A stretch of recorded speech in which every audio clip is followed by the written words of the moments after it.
Assalamualaikum warahmatullahi wabarakatuh. Kami dari kelompok 3 ingin menjelaskan tentang masuknya Islam ke Indonesia. Pertama-tama, perkenalkan, nama saya Alvin Malik. Saya Angga Apriliansyah. Saya Bre Ridho Dewa Saputra.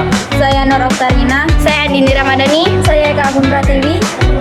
Kami dari kelompok 5 mempersembahkan jeng jeng jeng. Oh my god! Wow! Berikut adalah penjelasan awal mula masuknya Islam ke Nusantara. Latar belakang global abad ke-7 Masehi. Setelah wafatnya Nabi Muhammad SAW 632 Masehi, dunia Islam berkembang sangat cepat. Kekhalifahan Umayyah dan Abbasiyah menguasai jalur perdagangan internasional, khususnya jalur laut dari timur, tengah menuju India dan Asia Tenggara. Pada masa ini, kota-kota seperti Basra, Baghdad, Shiraz, dan Gujarat menjadi pusat perdagangan besar. Kapal-kapal dengan Arab, Persia, dan India berlayar melalui Samudra Hindia, lalu masuk ke Selat Malaka.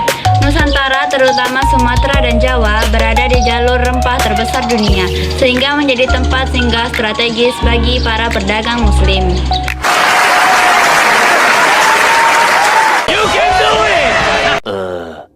Kontak pertama atau abad ke-7 sampai 8 Masehi, kedatangan pedagang Muslim.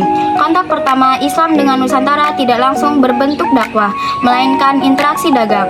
Bukti tertua, catatan dinasti Tang atau Cina abad ke-7. Catatan Tiongkok menyebut adanya komunitas Arab Muslim yang tinggal di pesisir barat Sumatera yang mereka sebut Pose atau Fosi.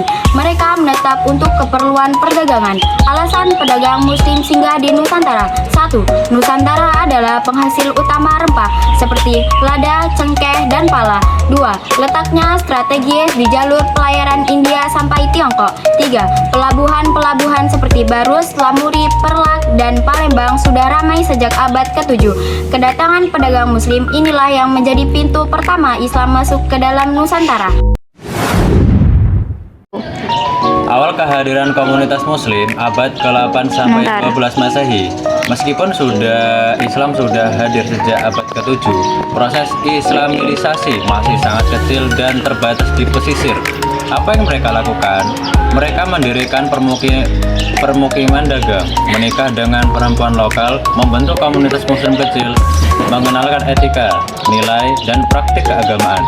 Bukti keberadaan mereka, catatan pelaut Muslim seperti Sulaiman Al-Mahri dan Ibnu Khurdadin, catatan Cina pada dinasti Song, bukti arkeologis berupa keramik dan artefak Muslim awal.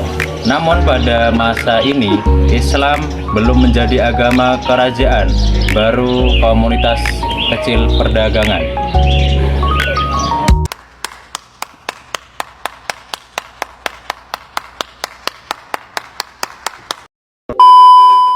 Kemunculan kerajaan Islam awal abad ke-13 Masehi. Penyebaran Islam semakin kuat setelah pandangan Muslim mulai menikah dengan bangsawan lokal dengan mengaruhi politik. Kerajaan Islam pertama Samudra Pasir 1290-an Masehi di wilayah Aceh Timur. Berdirilah kerajaan Islam pertama di Nusantara. Nama raja pertama Sultan Malik Al-Saleh. Bukti batu nisan bertahun 1297 Masehi. Samudra Pasai menjadi pusat perdagangan internasional dengan rempah dan emas, tempat belajar ilmu agama, penarik bagi pandangan Muslim dari peserta Guratan dan Arab. Inilah titik penting Islam tidak hanya hadir, tapi sudah menjadi sistem politik, hukum, dan budaya. A few moments later. Jalur masuk Islam yang disepakati sejarawan. Para sejarawan tidak sepenuhnya sepakat dari mana asal Islam yang pertama masuk, tetapi ada 3 teori besar. 1. Teori Gujarat paling populer. Islam dibawa oleh pedagang Muslim dari Gujarat, India Barat. Didukung bukti keamanan batu nisan awal Nusantara dengan Gujarat. 2. Teori Arab Mekah, teori lama. Berdasarkan catatan Cina bahwa perdagangan Arab sudah berdagang sejak abad ke-7. Tradisi Aceh juga menyebut hubungan langganan dengan Arab dari Persia Iran. Ditunjukkan oleh gelar-gelar seperti Syah Mir, praktik Maulid dan teori mereka. Beberapa adat di Aceh memiliki kemampuan dengan budaya Persia. Sebagai besar ahli sekarang menyimpulkan, maksudnya Islam tidak berasal dari tempat saja, tetapi dari kombinasi Arab, Persia, Hindia.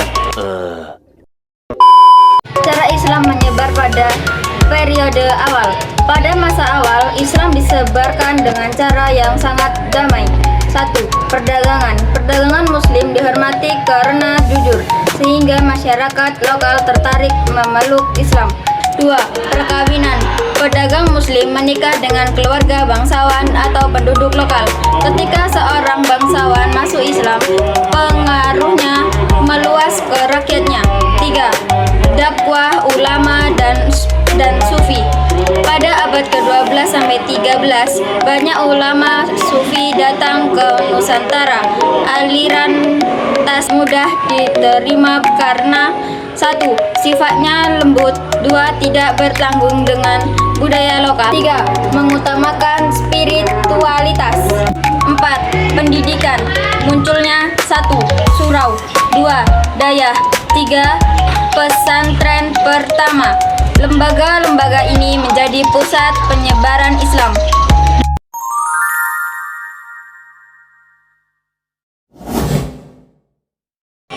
Masuknya Islam ke Nusantara merupakan proses panjang yang dimulai sejak abad ke-7, mulai jalur perdagangan internasional. Para pedagang Muslim dari Arab, Persia, dan India singgah di pelabuhan-pelabuhan Nusantara untuk berdagang rempah. Interaksi yang terjalin antara pedagang asing dan masyarakat pesisir menciptakan komunitas-komunitas Muslim awal yang menjadi dasar bagi perkembangan Islamilisasi selanjutnya. Perkembangan Islam semakin pesat ketika para pedagang, ulama, dan pendakwah mulai menjalani hubungan sosial, ekonomi, dan politik dengan masyarakat lokal. Melalui pernikahan, pendidikan, dakwah para sufi, serta nilai-nilai Islam yang mudah diterima, ajaran Islam menyebar dari pesisir menuju pedalaman. Munculnya kerajaan-kerajaan Islam seperti Samudra Pasai dan kemudian Demak mempercepat proses Islamilisasi karena pengaruh politik dan budaya yang lebih luas. Secara keseluruhan, masuknya Islam ke Nusantara berlangsung secara damai, bertahap, dan akulturatif. Islam tidak dapat dengan penaklukan, tapi melalui interaksi budaya dan hubungan sosial yang harmonis. Proses panjang ini melahirkan karakter Islam Nusantara yang khas, ramah, toleran, dan selaras dengan tradisi lokal, yang kemudian menjadi salah satu fondasi penting dalam perkembangan sejarah dan budaya Indonesia.